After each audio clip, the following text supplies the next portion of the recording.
আসসালামু আলাইকুম বন্ধুরা, আজকে আমি আপনাদেরকে দেখাবো কুষ্টিয়ার বাউল সম্রাট লালন শাহর নাম অনুসারে যে সেতুটি তৈরি করা হয়েছিল, সেই লালন শাহ সেতু। আমি এখন লালন শাহ সেতুর উপর দিয়ে যাব, তাই আপনাদেরকেও দেখানোর জন্যই ভিডিওটা তৈরি করতেছি। তো দেখুন, আমি প্রথমেই লালন শাহ সেতুর যে টোল প্লাজা আছে, সেই টোল প্লাজার কাছাকাছি অবস্থান করতেছি। এই যে এটি হচ্ছে লালন শাহ সেতুর টোল প্লাজা। তো লালন শাহ সেতুতে টোল দিয়ে এরপরে আমরা সেতুতে উঠব। লালন শাহ সেতুর টোল প্রাইভেট কারে 100 টাকা করে নেয়। তো ছোট ছোট যান যেগুলো আছে, বিশেষ করে 4 চাকা যে যানগুলো, সবগুলোতেই 100 টাকা করে নেয়। তো এইভাবে শ্রেণীভেদে প্রত্যেকটা যানের কাছ থেকে এই সেতু থেকে টাকা নেওয়া হয়। এরপরে দেখুন, আমরা কিন্তু টোল দিয়ে এরপর লালন শাহ সেতুর উপরে যাত্রা শুরু করলাম। এই লালন শাহ সেতুটি 2004 সালে 18ই মে উন্মুক্ত করে দেওয়া হয়, যার দৈর্ঘ্য 1.8 কিলোমিটার আর প্রস্থ প্রায় 60 ফিট। বাউল সম্রাট লালন শাহর নামে এই সেতুটির নামকরণ করা হয়। 4 লেন বিশিষ্ট এই সেতুটি 2021 সালের আগ পর্যন্ত বাংলাদেশের সর্ববৃহত্তম দ্বিতীয় সেতু নামে পরিচিত। তো এই ব্রিজটির পাশ দিয়েই আরও একটি ব্রিজ দেখতেছেন, এটি হচ্ছে 100 বছরের সাক্ষী। এটি হচ্ছে হার্ডিন ব্রিজ। তো এই ব্রিজ দিয়েই মূলত ট্রেনগুলো যাতায়াত করে।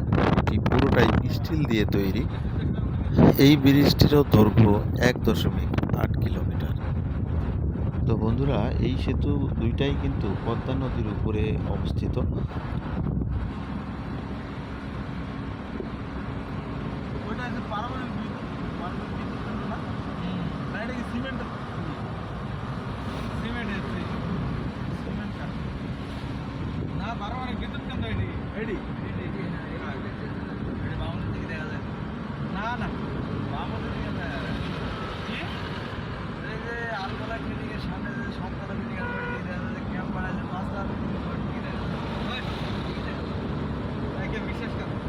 বিশ্বাস করবে না।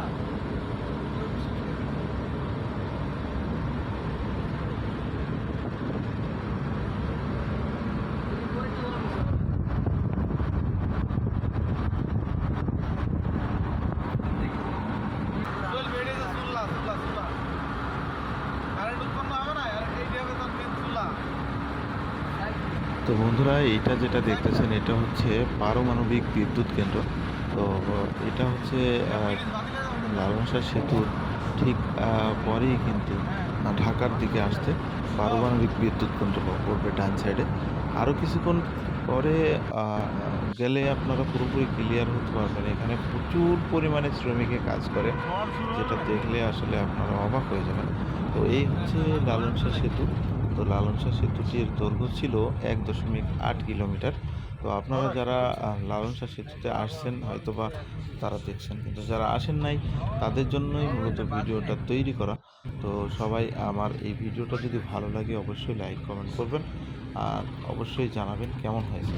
সবাইকে ধন্যবাদ। ভালো থাকবেন, সুস্থ থাকবেন। আল্লাহ হাফেজ।